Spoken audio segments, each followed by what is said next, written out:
আহা, আমের গন্ধে না পেটটা বড়ই খিদেতে মোচড় দিচ্ছে গিন্নি। তাই বলি, ওরকম বাঁকা চোখে পাকা আমের দিকে তাকিয়ে আছো কেন? এখন ঘর থেকে পত্রপাঠ বিদায় হও দেখি। এই যাও যাও যাও, রাজসভায় যাও। সারাদিন শুধু খাই খাই খাই। ওহ, আজকে তো রাজবাড়িতে ভোজ। এই যাও না, তৈরি হয়ে নাও। ওহ, তুমি তো আম কেটে দিলে না, যাক রাজবাড়ি গিয়েই খাবো বৈদ্যর বাগানের আম। পেটটা ঠিক থাকলেই হয়। ওহ, দেখো মা, দেখো। ওহ,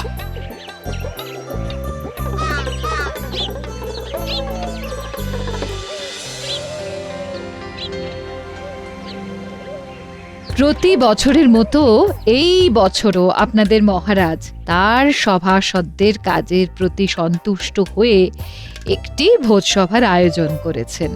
সকলে পেট ভরে খাবেন, কেউ কোনো লজ্জা করবেন না কিন্তু। আমিও লজ্জা করব না। লজ্জা তো নারীর অলংকার, আপনি কেন লজ্জা পাবেন? গোপাল, তুমি একটু খাওয়ার সময় মহারাজের দিকে নজর রেখো। ওনার যে বয়স হচ্ছে, উনি সে কথা ভুলেই যান। তুমি মহারাজের পাশেই বসো গোপাল। রানী, অনেক হয়েছে, আর হাতে হাঁড়ি ভেঙো না তো। এবারে গরম গরম লুচি, আলুর দম, রসগোল্লা, কালো জাম আর ভালো আম দিতে বলো।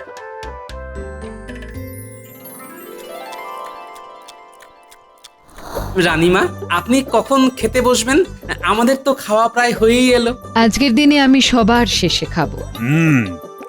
তোমাদের রানীমাও আমার মতোই তোমাদের ভীষণ ভালোবাসেন। সকলের পেট ভরেছে তো, আবারও বলছি, কেউ লজ্জা পাবেন না। জব্বর খেলাম। বেশ বেশ, এবারে আসছে রাজবৈদ্যর বাগানের আম। ধন্যবাদ বৈদ্য মশাই। আমাকে লজ্জা দেবেন না রানীমা। তা মহারাজ, আপনার বাগানের আম আমরা কবে খাবো? আপাতত বৈদ্যর বাগানের আম খাও, তবে হ্যাঁ, আমার বাগানের আমগুলো পাড়ার ব্যবস্থা করতে হবে। মহারাজ, আপনি আম পাড়ার দায়িত্বটা আবার মন্ত্রী মশাইকে দেবেন না। তাহলে কিন্তু একটা আমও আপনি পাবেন না, সব উনি বেচে দেবেন। আমি বেচলে তো তাও সেটা তো বাজার মারফত সাধারণ মানুষের পেটে যাবে, আর তুমি আম বাগানে গেলে তো সব আম তোমার একার পেটেই চলে যাবে গোপাল।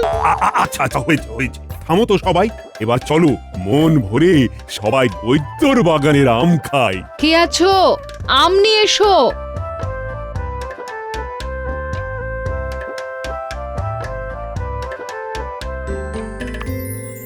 ও বাবা, মহারাজের পাতে কত বড় আমের চাকলা, কত ছাড়া আমার পাতে দিতে পারলো না। আহ আহ, কি মিষ্টি আম গো বৈদ্য। হ্যাঁ, খান খান, সবাই মন ভরে খান। সবাই প্রাণ ভরে খাও। হ্যাঁ হ্যাঁ হ্যাঁ। মহারাজ এখন ওদিকে গল্পে মত্ত। আমার ছোট আমটা মহারাজকে দিয়ে ওনার বড় আমটা আমি তুলে নেব। আমগুলো সব খেতে লাগছে চিনির মতো মিষ্টি। এক সে বড়কর এক আম, সব বৈদ্যের বাগানের শ্রেষ্ঠে। নিন নিন নিন, এবারে মহারাজ আম খান, আম খান। আমটা আমায় অদল বদল করতেই হবে। ওহ ভগবান, আজ তোমার পরীক্ষা দেখি। মহারাজ ওদিকে তাকিয়ে এই সুযোগে আমটা বদলা বদলি করে নি।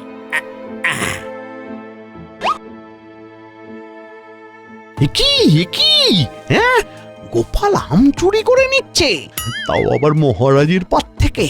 দাঁড়াও দাঁড়াও, এবার গোপাল তোমাকে আমি দেখাচ্ছি, দাঁড়াও।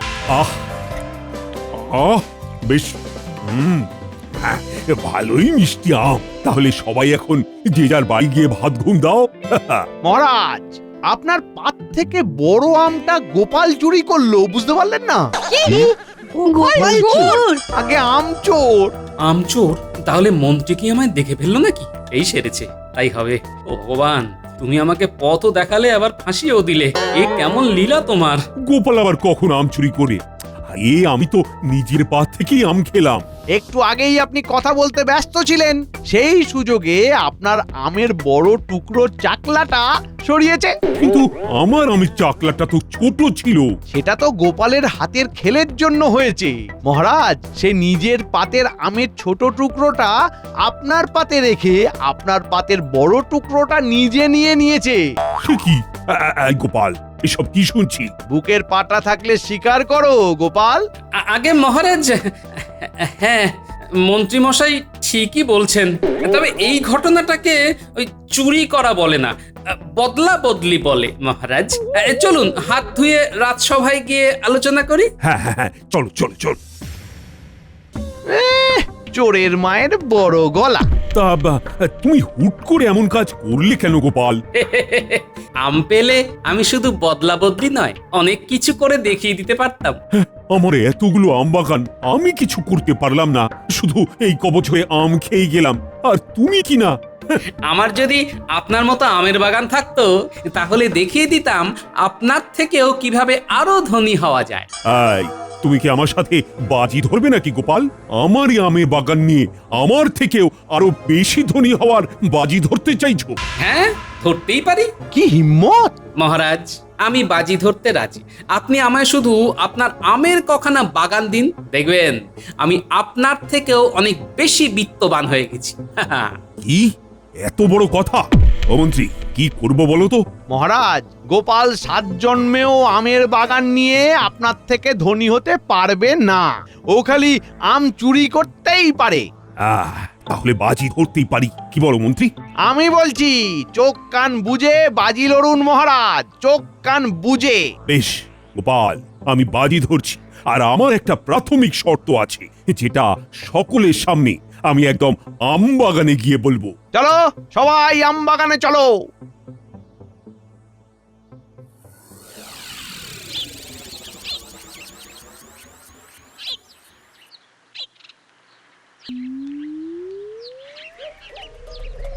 সকলের সামনে আমি আমার এই দক্ষিণের এবং ওই দিকের পূর্বের আমবাগান গোপালকে 3 মাসের জন্য অর্পণ করলাম। গোপাল, ঠিক 3 মাস বাদে যদি তুমি এই বাজি না জিততে পারো তাহলে পরিবার নিয়ে তোমায় এই রাজ্য ছাড়তে হবে। আর মহারাজ, যদি আমি জিতে যাই তাহলে? তাহলে এই রাজ্যের নাম পরিবর্তিত হয়ে তোমার নাম অনুসারে হবে গোপাল নগর। কি রাজি তো? হ্যাঁ মহারাজ, আলবাত রাজি।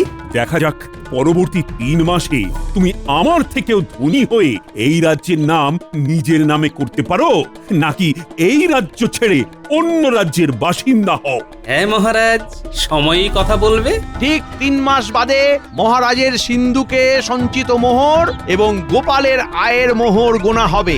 দেখা যাক কে জেতে আর কে হারে।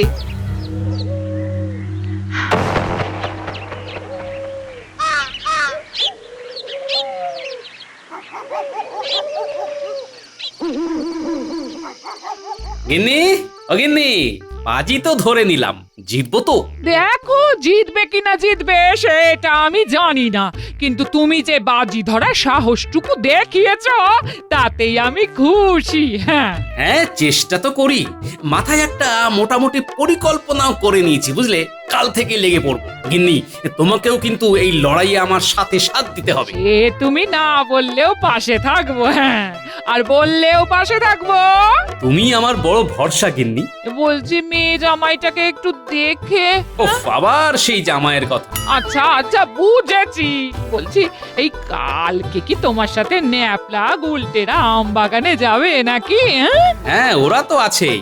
এছাড়াও আরো কিছু জনকে ডেকে নিয়েছি, বুঝলে? 2খানা বাগানের আম পাড়া কি 4টিখানি ব্যাপার।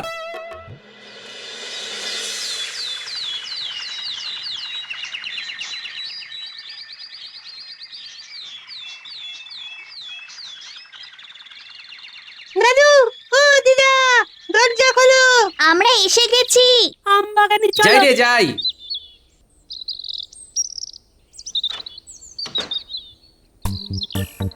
দাদু, তোমার কথা মতো আমাদের সবার জন্যই আম পাড়ার আঁকশি দেওয়া লাঠি এনেছি। ভালোই হবে, সবার হাতে একটা করে লাঠি থাকবে। দাদু, তুমি যে বললে আমগুলো পেড়ে আমাদের আরো বেশ কিছু কাজ আছে, কই কি করতে হবে সেটা তো বললে না। এই হ্যাঁ, তুমি তো আমাকেও বললে না। আম নিয়ে কি পরিকল্পনা আছে তোমার মাথায়? বলছি সব বলছি। আমরা দুটো বাগান থেকে মোট যত আম পারবো তার ভেতরে কিছু আম শহরে বিক্রি করে দেব, কিছু আম নিয়ে চপের দোকান দেব, এই আমের চপের আর কি। আর কিছু আম নিয়ে আমের শরবতের দোকান হবে। তারপরে বাকি যা আম থাকবে সেগুলো নিয়ে আমার অন্য পরিকল্পনা আছে। সেটা আবার পরে বলবো, এখন নয়। এখন সবাই চলো আগে গিয়ে আম পাড়ি।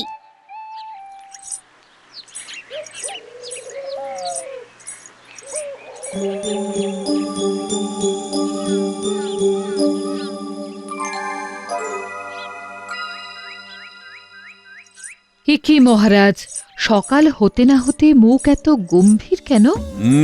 ছাদ থেকে দেখলাম গোপাল আম বাগান থেকে আম পেড়ে গরুর গাড়ি বোঝাই করে নিয়ে যাচ্ছে। মহারাজ, গোপাল আপনাকে টেক্কা দেওয়ার বাজি ধরেছে বলে মুখ ভার করে আছেন, নাকি আশঙ্কা করছেন গোপাল সত্যি সত্যি যদি আপনার থেকে ধনী হয়ে যায়? কি হয়েছে যদি একটু মন খুলে বলেন।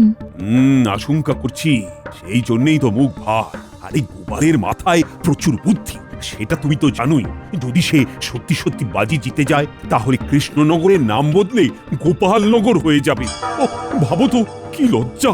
উপরওয়ালাকে ডাকুন যাতে আপনার মান সম্মান বজায় থাকে।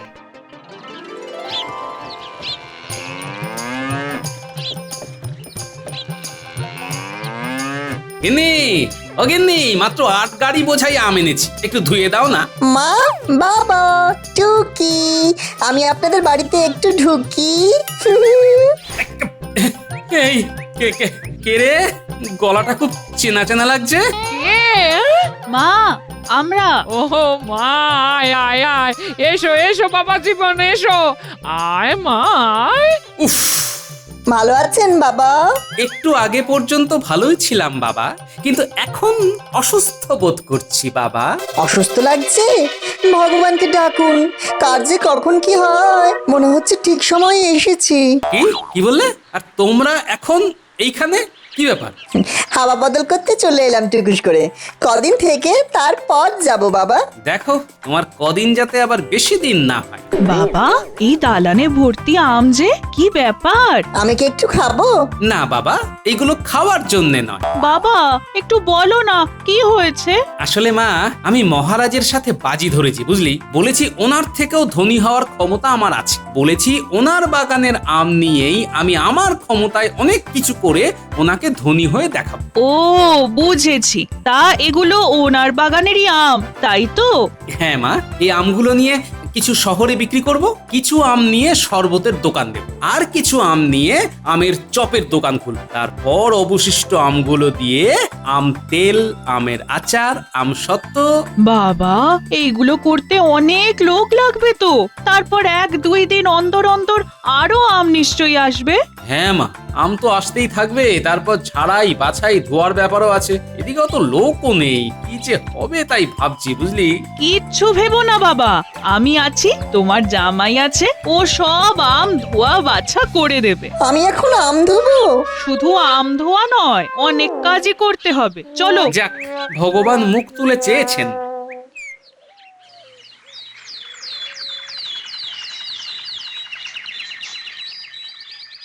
তাহলে আমি বেরোলাম। হ্যাঁ, শহরে আমগুলো বেচে ফিরতে ফিরতে প্রায় সন্ধে হয়ে যাবে, বুঝলে।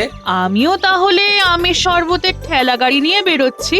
আমি আর জামাই তাহলে বিকেলের দিকে আমের চপের দোকান খুলতে যাব। হ্যাঁ, সবাই সাবধানে থেকো, মনে রেখো এই লড়াইটা আমাদের মাস 2-3 ধরে করতে হবে। আমরা কখনোই ব্যবসার থেকে অর্জিত টাকা নিজেদের কাজে লাগাবো না। যা রোজগার হবে তাই দিয়েই আবার ব্যবসার মূলধন অর্থাৎ আম কিনবো। মহারাজ ভেবেছেন তুমি একা কি করবে? এখন আমরা সবাই সবাই তোমার পাশে আছি। হ্যাঁ,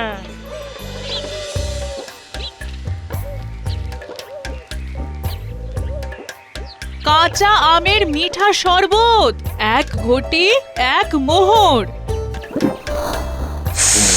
কি দারুণ চপের গন্ধ, খেতে ইচ্ছে করছে। রসে ভরা দারুণ আম, 5 মোহরে 1 সের।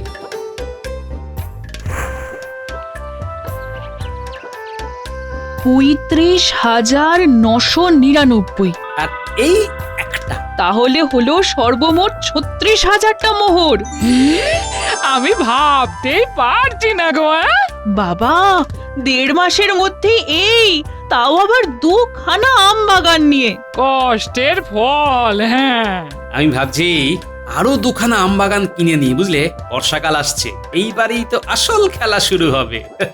হ্যাঁ হ্যাঁ বাবা, কিনে নাও। আমি তাহলে ভালো আমের চপ ভেজেছি, বলুন। হ্যাঁ বাবা, তুমি আমের চপ ভাজায় দক্ষতা অর্জন করেছো।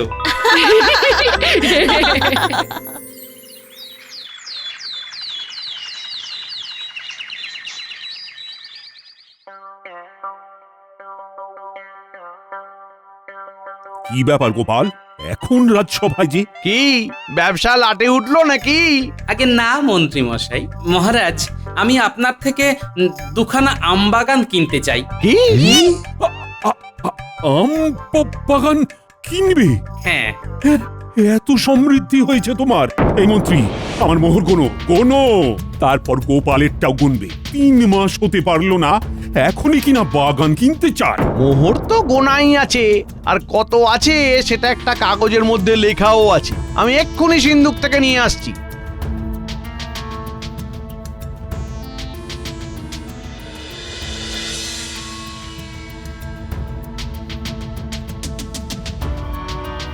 মহারাজ, আপনার সর্বমোট ৩৬,৫০০। এবারে গোপালেরটা দেখো। আমি হিসেব করেই রেখেছি মহারাজ, এত মোহর আনতে পারিনি। তা তোমার হিসেবে কত হয়েছে শুনি? মোট 36,000 আছে। কি ব্যাপার গোপাল? 500 মোহরে আমি এখনো এগিয়ে আছি। তুমি কখনোই আমায় টেক্কা দিতে পারবে না। যাও যাও, আমি আর আমবাগান দেব না। ভেবে দেখুন মহারাজ, এখনো 3 মাস হয়নি, তাতেই আমি আপনার ঘাড়ে নিঃশ্বাস ফেলছি। যাকগে, আসি। আমার বরাদ্দ 3 মাস শেষ হলেই না হয় দেখা হবে মহারাজ।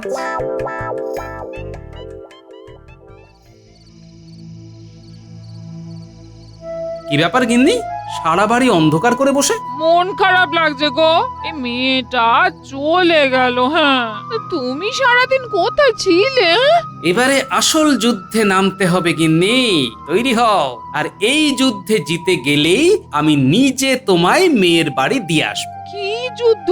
কিছুই না, অতিরিক্ত আমগুলো দিয়ে এবারে বয়াম বয়াম তোমার এই জাদু হাত দিয়ে আচার আর আম তেল বানাতে হবে গিন্নি। এই আচার আর আম তেল বর্ষাকালে শহরে প্রচুর দামে বিকবে। হ্যাঁ, বলো কি, আমি আম দিয়ে নানা ধরনের আচার বানাবো। হ্যাঁ, আমি আজ শহরে গিয়ে সব খোঁজ নিয়ে নিয়েছি। তোমাকে সাহায্যের জন্য 4 জন মহিলাকেও বলে এসেছি। এছাড়া আমিও হাত লাগাবো। কাল থেকেই অভিযান শুরু। আচার বিক্রি হলেই তো তুমি বাজিতে জিতে যাবে। এখন যে কটা আম আছে সেগুলো দিয়ে আচার বানাও, আর আমি বাজার থেকে 6000 মোহরের কাঁচা আম কিনে আনবো। সেগুলো দিয়েও আচার আর আম তেল বানাবে, বুঝলে? জয় মা, জয় মা।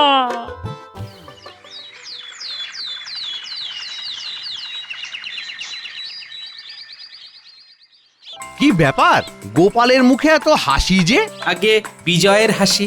গোপাল, এত স্পর্ধা, এত আত্মবিশ্বাস ভালো নয়। মাঝে মাঝে আত্মবিশ্বাসটা প্রকাশ্যে আনা ভালো মহারাজ। গোনা শুরু করো খাজাঞ্চি, আগে আমারটা করো।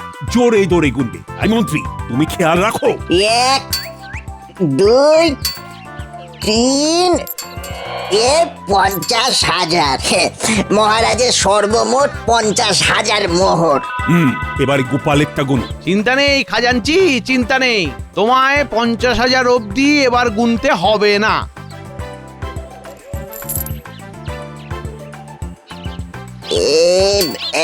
এক, 2, 3, 49,999। কি হলো খাজাঞ্চি, সব মোহর শেষ তাই তো?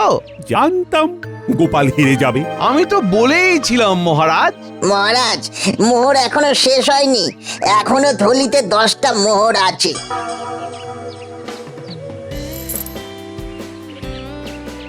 মানে গোপাল দাদা সর্বমোট 50,000 9খানা মোহর। কি? তার মানে গোপাল জিতে গেল? আমার কৃষ্ণনগর কি তবে গোপালনগর হয়ে যাবে? মহারাজ, আপনাকে পরাজিত করার ইচ্ছা আমার প্রকৃতভাবে একদমই নেই মহারাজ। আমি শুধু এই কাজটা করেছি আপনাকে এটা বোঝানোর জন্য যে এই প্রকৃতি আমাদের কাছে তার প্রাকৃতিক সম্পদ ঢেলে রেখেছে, অথচ আমরা বুদ্ধিমান মানুষ হয়েও তা কাজে লাগাই। দেখুন মহারাজ, আপনার কাছে আম বাগান আছে, আপনি চাইলেই আপনার বাগানের আম দিয়ে ব্যবসা করে আরো ধনবান হতে পারতেন, কিন্তু আপনি তা করেননি। সেখানে আমি একজন সাধারণ প্রজা হয়ে খেটে ব্যবসা করে আপনার থেকে 9টা মোহরের বেশি মালিক হয়ে আপনার থেকেও ধনী মহারাজ। সুতরাং শুধু বুদ্ধি থাকলেই হয় না, সেই বুদ্ধিকে সঠিক খাতে কাজে লাগানোটাই হলো আসল বুদ্ধিমানের পরিচয়। তার সাথে ইচ্ছাও থাকতে হয়। এই কে বললো রে মন্ত্রী? দাঁড়াও মন্ত্রী, তোমার হচ্ছে। আয়, কে আছিস? কারাগারটা খোল। আজ ওর উস্কানিতেই আমি বাজি হারলাম। পালাও পালাও পালাও! মহারাজ, আমার ঘাট থেকে শুধু 3 মাস আগে আপনার পাত থেকে আম অদল বদল করার দোষ মকুব করে দিন মহারাজ। বেশ বেশ, সব মুকুব। এবার বেটা মন্ত্রীকে আমি আচ্ছা করে ধোলাই দেব। মন্ত্রী দাঁড়াও, দাঁড়াও মন্ত্রী।